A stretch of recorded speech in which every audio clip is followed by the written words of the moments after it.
Hey guys, welcome back to the channel. Today we're going to be doing another car review on Cameron's newest car, his 2003 IS300 with an Altezza grille. It's an Altezza in Japan. This is a factory 5-speed manual with the limited slip differential. So we're going to get right into it. So yeah, let's start looking at the body on this guy. The previous owner had it all stanced out, so unfortunately all 4 fenders are rolled. You guys can kind of see. It's kind of messed up. Yeah, you can see. So at some point I'm going to replace these front ones.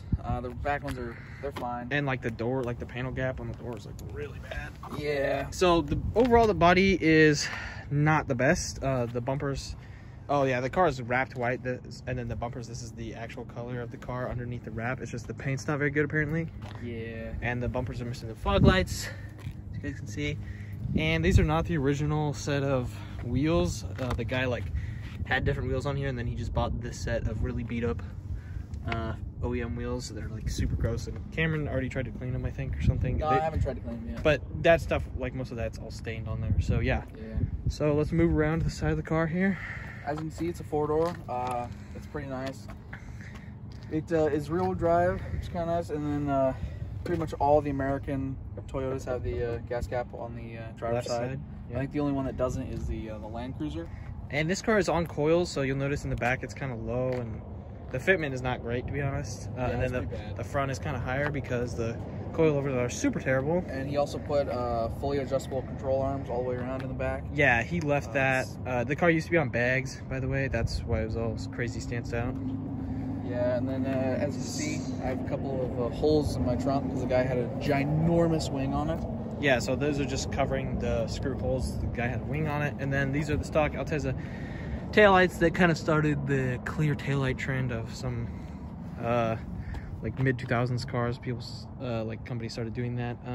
Bumper's not messed up or anything in the back. That's good. Not the stock exhaust, by the way. I had to buy new lug nuts. As you can see, they're nice and shiny, brand new, like Toyota style lug nuts, because he had conical style spline lug nuts, which were way too small and the completely wrong type of lug nut for the rim. Move around here, you can see all he's got the mirrors. Both mirrors on both sides are fully electric power mirrors, and that's pretty much it for the exterior. Up top, you got the sunroof, and right now I'm actually missing. Yeah, so this is missing the door moldings. So like the weather stripping trim that you would see here and stuff is missing. So yeah, it needs a lot of little things, but overall the car does have a clean title, so yeah, that's good. Brand new tires. The ones I got on it were belts. And yeah, literally insanely bald, like the worst tires ever. The ones on the back were actually leaking air through the belt of the tire, like through the tread. Yeah. And, so oh yeah, these are not stock headlights. These are like LEDs or whatever. And yeah, they're all LEDs, all the lights all the way around. And then the back are not like hooked up correctly to the whatever it is. Yeah, so they hyper flash. The brake lights too. So yeah, that's the exterior walk around. Cameron, do you ever plan on like changing the wrap or anything? Yeah.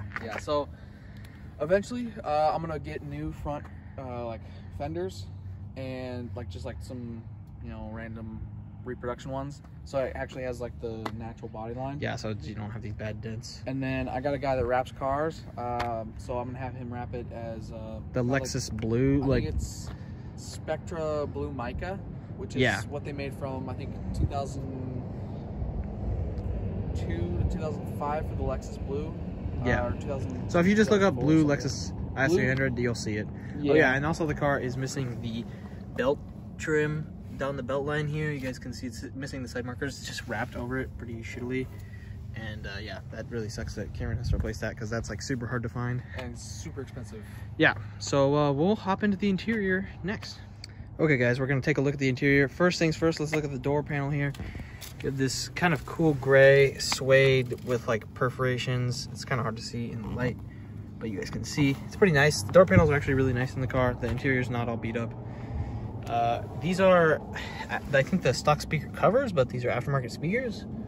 Yeah, and unfortunately the speakers are too deep, so both front windows don't go all the way down. Yeah, they like actually hit the back of the speaker in there. That's really unfortunate. But yeah, the door still has this kind of cool like trim pattern, and the passenger seats are in really great shape. The same perforated like suede in the middle, with the black leather and this nice piping. I think it looks pretty good. And then Cameron's seat does have kind of like a big bite taken out of it. Something happened, but that's the only major interior as for every issue. As for every early 2000s car, it has a cigarette lighter down here. Yep. As you can see, this one's never been used, so it's pretty nice. And along with the cigarette lighter, you got your ashtray. Yep, you have a small ashtray. This one has an aftermarket head unit. It's like you have your traction control and your snow. So the snow just limits your RPMs, and then your traction control basically, just cuts the traction control. And all your HVAC controls are up here, and that's a clock. It's just not on right now. Unfortunately, my AC does not work. The guy told me that the AC compressor went out, and that's actually like a $500 fix. So yeah, and then also really common on these is the sticky dash. This one's actually not that sticky. Yeah, but at all. It is kind of, once again, super hard up to see in this light. I cannot. It's super glare right now. Sorry, guys. You also have this pocket up top, but yeah, you guys can kind of see the dash is all kind of scratched up. Climate vents over here, glove box. Good size glove box. Everything's nice and pretty quality in here. Garage door opener. Good. Yeah, you can program garage door opener, and then these are the sunroof controls. This is actually supposed to come on, but it doesn't. Light is not. And then close this real quick. I'm gonna start it up and show the sunroof. Yeah, we will show you the special feature on this IS300 specifically. The previous owner installed. This is the shifter, as you guys can see. This is the stock shift knob. It's all scratched up, but pretty cool. No shift pattern on it, but usually I was told that usually the shift pattern's down here, like in a little metal plate, but just I guess not on this one. Yeah, it might be like a. But it is a factory manual. I used my works contacts to find out. It is a factory manual. It's kind of hard to see, but if you look up top, you can see. You can see it has it's green Starlight headliner installed by the previous owner. It's done all right. It's just like in a grid pattern, so it doesn't really look super cool. It's not. It's kind of bright out right now, so it doesn't look super cool. At night, it looks all right, and it's all adjustable. And you also have you have the light up here, and then you have. You can tilt it up like that. And then if you want to slide it, you do the other one right there that says slide. Works like normal sunroof. Yep. Kind of odd that the sunshades are like different color, like there's this beige, whereas everything else is black in here. I think it's because it's not the original headliner. The original headliner actually probably is this color. Oh, okay. And then along with going up to the mirror, you actually have the it actually tells you the direction. Yeah, that's like a really common thing. And then this one just has this center console, no crazy pocket or anything, really small pocket, but nice. All the touch points in here are pretty nice. Feels pretty good. It's a comfortable car. Seats. How do you fit in the seat, Cameron? I actually fit pretty well. I'm about. He's a bigger guy. 5'7", pretty heavy set, and I fit in the bucket kind of. And then as far as leg room, for me, I'm 6'3". This seat is not all the way back, and I'm totally fine. You can. And there it is, right there. It's all the way back, but I fit. Unlike all my previous cars, this actually has power front seats. Yeah, both of the seats are front power, which is kind of nice. And then we'll move on to the back seat real quick. It's pretty small, I will say. So I just left my seat, you guys saw there. So that's behind a 6'3" person, and I can try to get in. And yeah, no, this is extremely tight.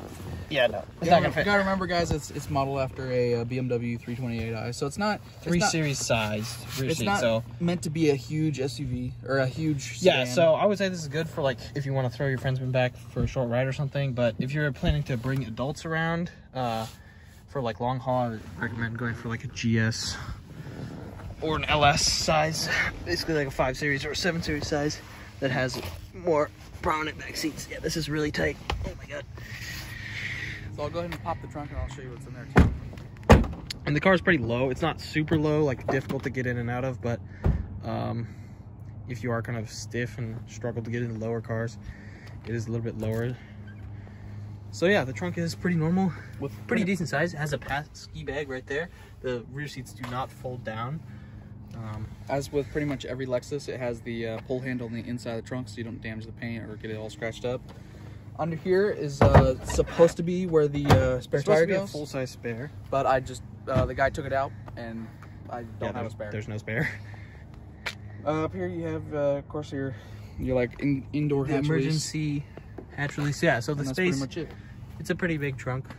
It's decent size, not huge, but we'll do the test right now.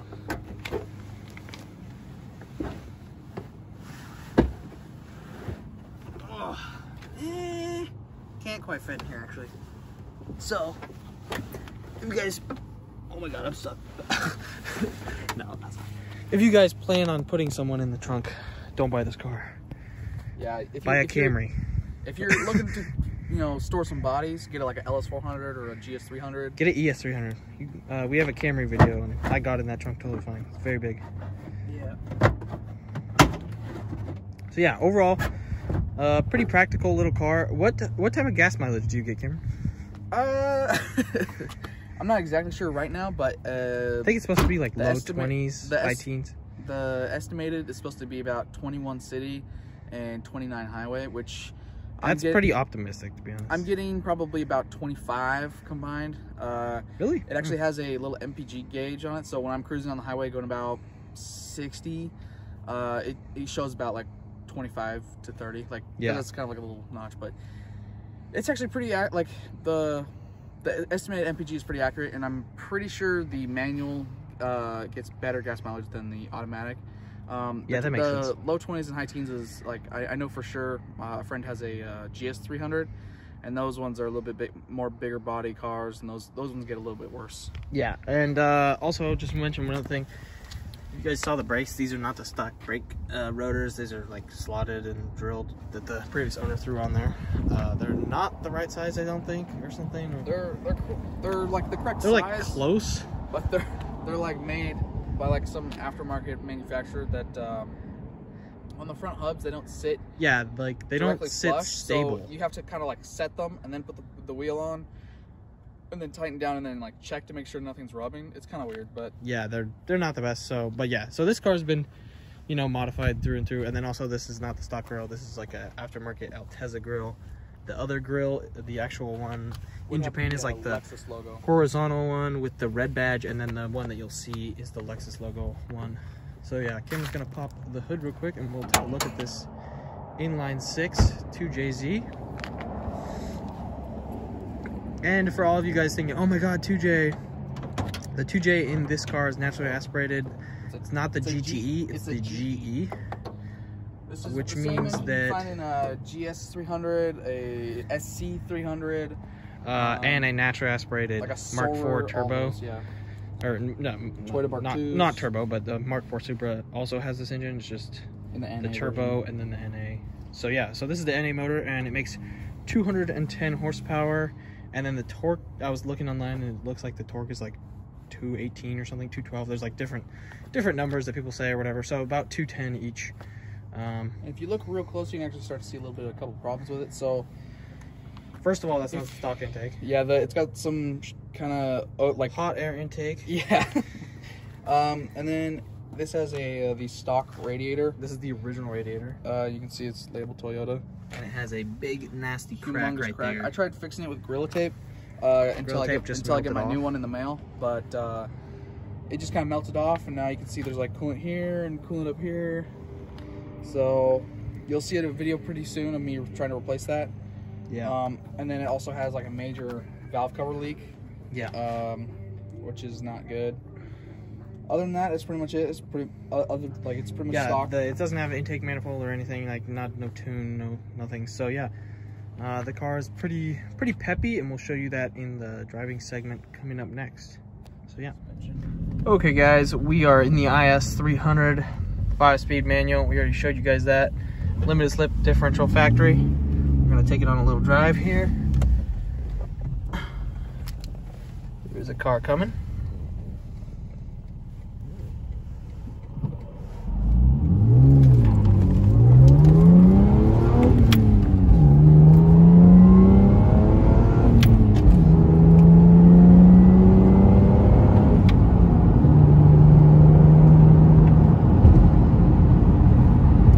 Quick, definitely not super fast, but a little over 2003, and it's over 200 horsepower in a little car. It's designed to, you know, compete with the 328i, so it's not insane. So I've never driven an E46 BMW, but that's what the competitor is. That Generation 3 series is what this kind of IS was competing with. There was never an IS300 coupe or anything, but so I just want to keep in mind this car is on coilovers, so like cheap eBay coilovers. Very bad coilovers, so it does ride probably considerably worse as far as comfort compared to stock suspension. It's a little crashy. It's not terrible, it's not like bottoming out and stuff, but it's a little bumpy. And as you can see, the alignment's a little off. Yeah, if you look at his wheel, he's driving completely straight. So so if you get a completely unmolested IS300, it's going to drive a little bit different than this one. But overall, the chassis feels pretty sporty and tight. You can definitely tell it's a rear-wheel drive car.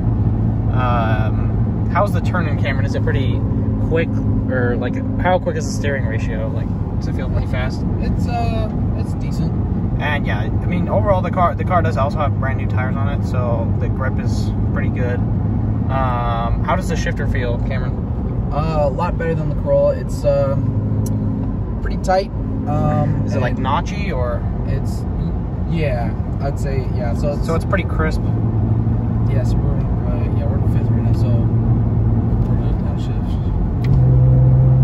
It's pretty smooth. The clutch actually feels quite nice. Usually these have it's like a hydraulic clutch with the return line or something like that. Basically, it's set up kind of like a modern Tacoma clutch, where it's hard on the way down and then soft with like no response on the way up. Is it lower clutch engagement or pretty high? Or? This one I think has the kind of a delete kit on it, so it's the same both ways, and it's kind of nice. Okay, so is it like a lower clutch engagement, or is it engaged pretty high? Like, where's the clutch engagement point? Let's see. It's you can feel it start to come off kind of up high, but you don't get your full clutch engagement until way down low. So you can definitely start feeling it kind of come a little loose, or start to engage at the top, but you're not going to be able to shift gears unless you're like all the way down.